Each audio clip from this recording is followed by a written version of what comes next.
For those of you who've been following my story, I've been building up to this video since the launch of the channel. That's because this is the most mind-blowing home tour I've released so far. Also, this is the final video in the series in which we explore the alternative building techniques used in Crestone, Colorado. So if you haven't seen the others, be sure to start from the beginning and the whole story is going to make a lot more sense. But for now, here's a quick recap. I've been interviewing several inspirational people who chose to move to Crestone, Colorado to get the freedom to build an off-grid house using any material they want. However, I learned that the freedom to build with anything in Crestone, Colorado wasn't just attracting off-grid owner-builders, but also architectural visionaries. I began to notice more and more unique structures in the area. And there was one house in particular that I was dying to get a closer look at. So with the help of our friend Tom, we contacted the owner, but he was cautious of inviting us over due to the quarantine. So we almost missed the opportunity, but eventually he agreed to a socially distanced home tour with masks on. The house looked wild from the outside, but we had no idea that once we were inside, we were going to be transported into a whole nother realm. And luckily, we had the cameras rolling so that we could share the story with all of you. Check it out.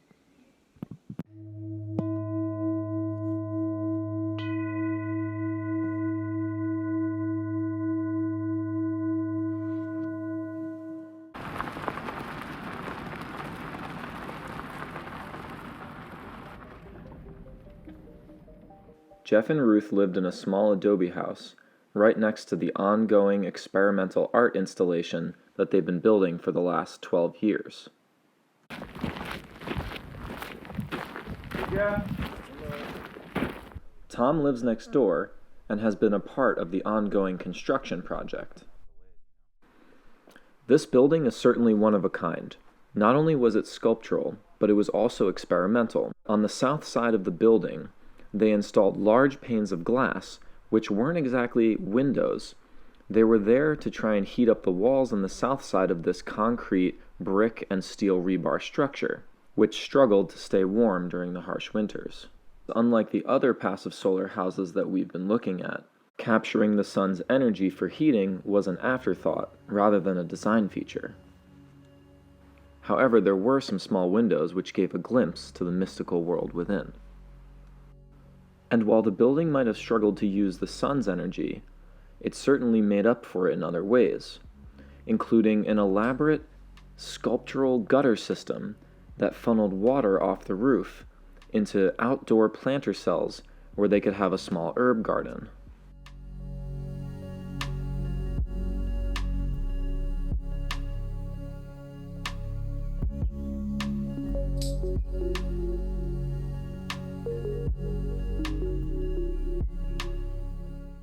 The design and construction was led by Steve Kohrner and his company Flying Concrete. His style influenced by the work of Gaudi, and it really shows as you walk the outside of the building.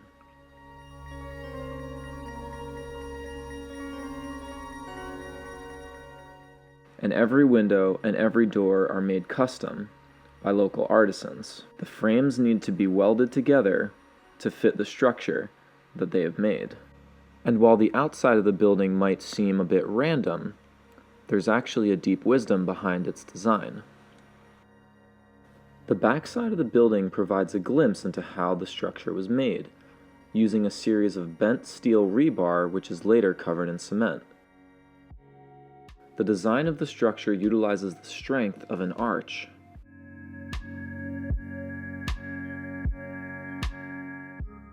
So while the outside of the building might seem random, the arches seen on the facade actually reflect the inside structure which gives it strength. So all of the features that jump off the side of the building actually act as supports to prevent the building from collapsing on itself. And even though I knew about some of these design features from the outside, I wasn't prepared for what we were about to see. Because the truth is that the inside of this structure is like entering into another realm.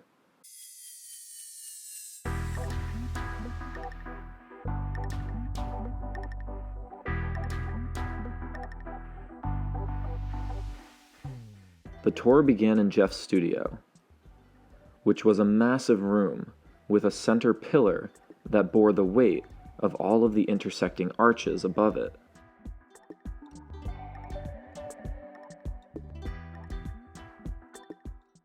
The design allowed for a large dome shape that wasn't too tall and could support the weight of a second story above it, but it also just gave the room an incredible, mystical feeling.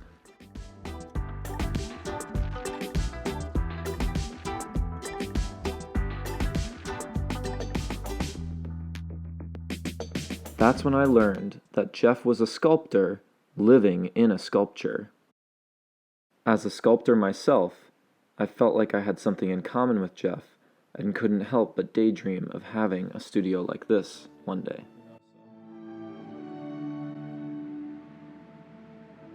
Okay, Dad, we're gonna mosey into the next room.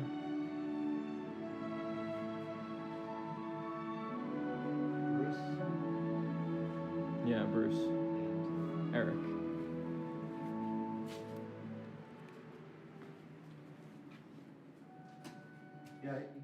We followed Jeff deeper into his world. And for a moment, I'd just like to share with you how that felt.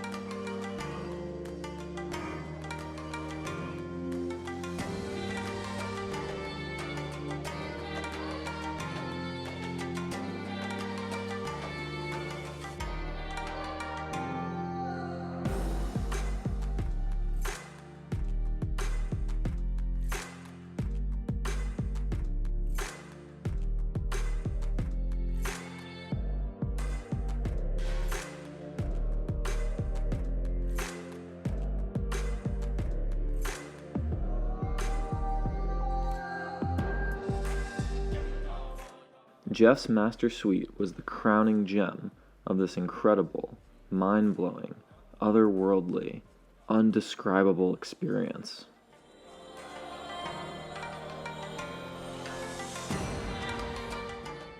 It wasn't until I looked into the bathroom of the master suite that I realized that this wasn't the end of the tour, and that outside the windows lied the next realm, because the roof was the final destination.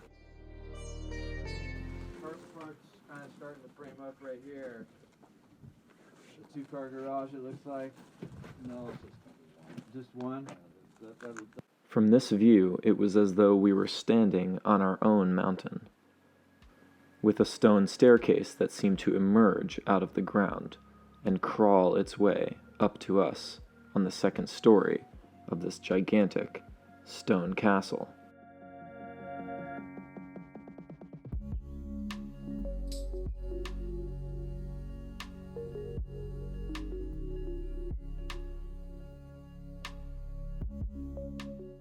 The structure was solid and stable, like a giant rock, forming a landscape of its own that we could walk on, play, and explore. Standing there with my father and Tom, I felt inspired and grateful for our time in Crestone. I realized that we had reached the climax of our adventure, which began when we reunited with our old friend and evolved into meeting new friends along the way.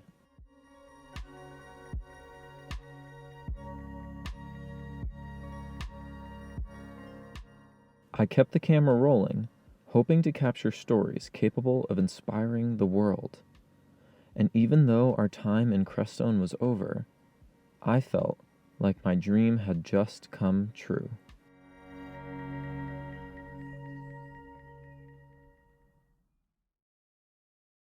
Up next, I'm going to take you on a timber frame cabin build in the mountains of New Mexico. We're going to be releasing how-to videos showing the techniques we use to make this dreamy cabin in the woods.